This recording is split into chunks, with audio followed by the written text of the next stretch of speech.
Dios les bendiga, espero se encuentren súper bien. Mi nombre es Gen y comparto videos y temas de la vida cristiana a la luz de la palabra de Dios. Y hoy vamos a llegar al capítulo número 6 del libro de Nehemías. Así que busquen sus Biblias and let's dig into the Word.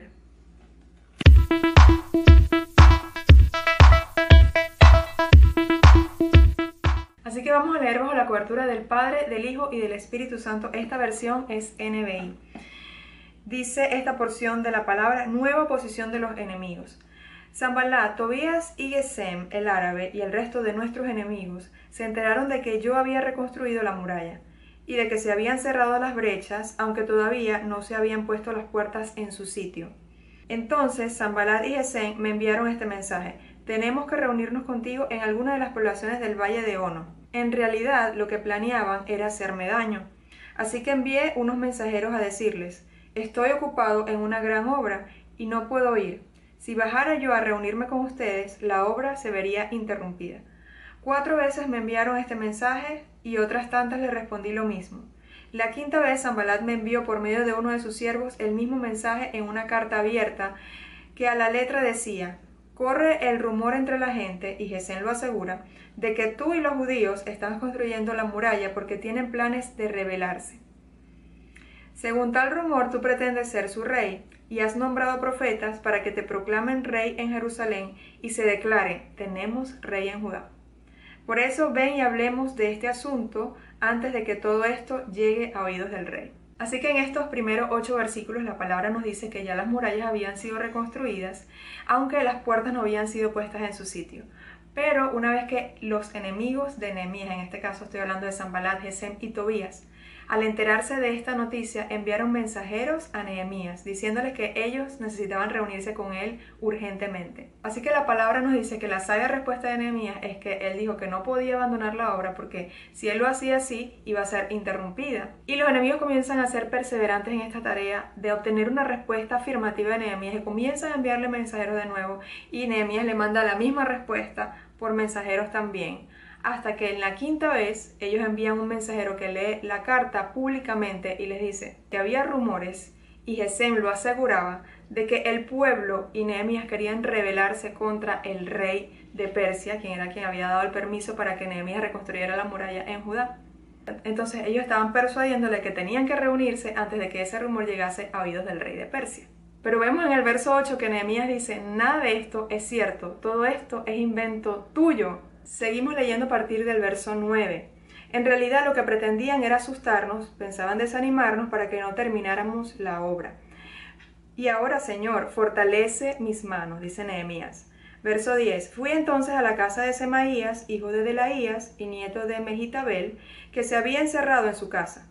Él me dijo: reunámonos a puerta cerrada en la casa de Dios, en el interior del templo, porque vendrán a matarte. Sí, esta noche te quitarán la vida. Así que vemos que la intención de enviar estos mensajeros estas 5 veces tenía como objetivo amedrentar al pueblo, desanimar a Nehemías y al pueblo en general para que no terminaran la obra. Pero Nehemías clama al Señor y dice: Señor, fortalece mis manos.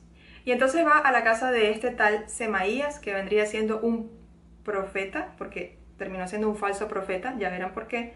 Y él le dijo: reunámonos a puerta cerrada en el templo, o sea, la casa de Dios es el templo, porque vendrán a matarte y te quitarán la vida esta noche. ¿Y qué dijo Nehemías ante este amedrentamiento? Verso 11. Yo no soy de los que huyen. Los hombres como yo no corren a esconderse en el templo para salvar la vida. No me esconderé. Y es que me di cuenta de que Dios no lo había enviado, sino que se la daba de profeta porque Sanballat y Tobías lo habían sobornado. En efecto, le habían pagado para intimidarme y hacerme pecar siguiendo su consejo. De este modo podrían hablar mal de mí y desprestigiarme. Verso 14. Dios mío, recuerda las intrigas de Sanballat y Tobías. Recuerda también a la profetisa Noadías y a los otros profetas que quisieron intimidarme. Y en estos versos hay una tremenda enseñanza, porque ¿qué harías ante el peligro? ¿Qué harías si llega alguien diciéndote: ¿sabes qué? Te van a quitar la vida. Esta noche te matarán. Y vean la respuesta de Nehemías. Nehemías dijo que los hombres como él no corrían al templo a esconderse, que él no lo haría. Y ahí él pudo comprobar que ese hombre no había sido enviado por Dios para resguardar su vida. Dios le había dado el discernimiento a Nehemías para saber que este hombre había sido sobornado por Sanbalat, Tobías y Gesem. Y vemos en el verso 14 cómo Nehemías deja este asunto en manos de Dios, como diciéndole, bueno Señor, aquí está el proceder de estos hombres, mira lo que ellos han hecho, cómo han sido piedra de tropiezo para la construcción de la obra. Y otra cosa, vemos allí que hay personajes que no se nombran anteriormente, como por lo menos lo es Noadías, que era una profetisa. Anteriormente no vimos ese nombre mencionado allí. O sea que hubo bastante oposición para intimidar al pueblo e intimidar a Nehemías de que esta obra continuara. Continuamos leyendo en el verso 15. La muralla se terminó el día 25 del mes de Elul. Su reconstrucción había durado 52 días. Cuando todos nuestros enemigos se enteraron de esto, las naciones vecinas se sintieron humilladas, pues reconocieron que ese trabajo se había hecho con la ayuda de nuestro Dios. Qué hermoso. 17. En aquellos días los nobles de Judá se mantuvieron en estrecho contacto con Tobías, pues muchos judíos estaban aliados con él en vista de que era yerno de Secanías, hijo de Araj, y de que su hijo Johanán era yerno de Mesulán, hijo de Berequías. En mi presencia hablaban bien de mí, pero luego le comunicaban todo lo que yo decía. Tobías, por su parte, trataba de intimidarme con sus cartas. Así que aquí podemos ver cuánto duró la reconstrucción de la muralla. Fueron 52 días. Y cuando todas esas naciones vecinas se enteraron de que la muralla había sido culminada, se sintieron humilladas porque sabían que el trabajo lo había hecho Dios. Todo esto había sido posible gracias a Dios. A partir del verso 17 podemos darnos cuenta de que había personas del pueblo que estaban estrechamente vinculados con estos enemigos de Dios. Y estas personas hablaban muy bien de Nehemías, delante de Nehemías, pero cuando iban a donde Tobías decían todo lo que Nehemías hacía. O sea, esto representa el chisme. Y la última línea de ese capítulo nos dice que la intimidación no cesó, porque Tobías seguía enviándole cartas a Nehemías para intimidarle. De aquí vamos a sacar varias enseñanzas.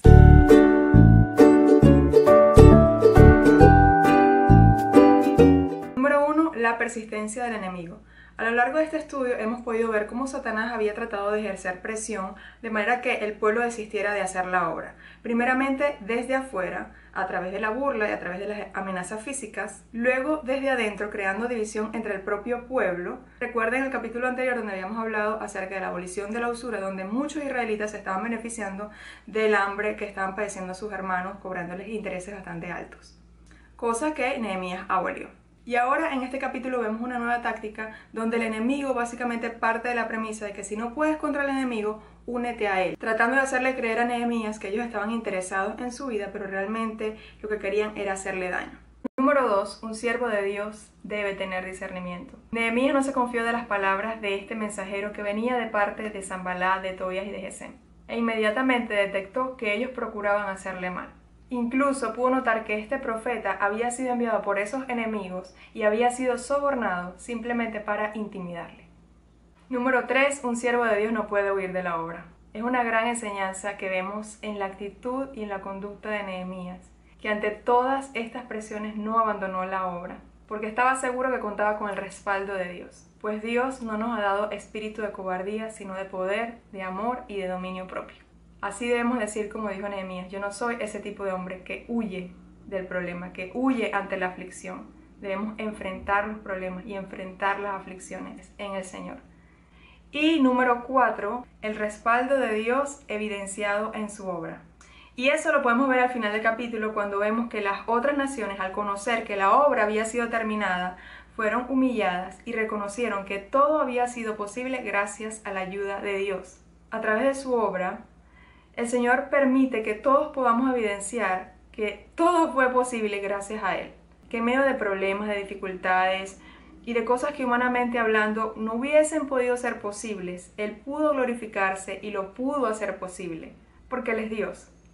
Y el Señor hace todo esto para quitar toda jactancia humana y que no quede duda de que fue Él quien lo hizo y no el hombre. Y así llegamos al final de este capítulo. No te pierdas el próximo martes la continuación de este estudio que para mí ha sido de gran bendición. Espero que también haya traído bendición a tu vida. Si te gustó este video puedes darle like, compartir y comentar, suscribirte y activar la campanita de notificaciones. Mi nombre es Gen y nos vemos en el próximo video.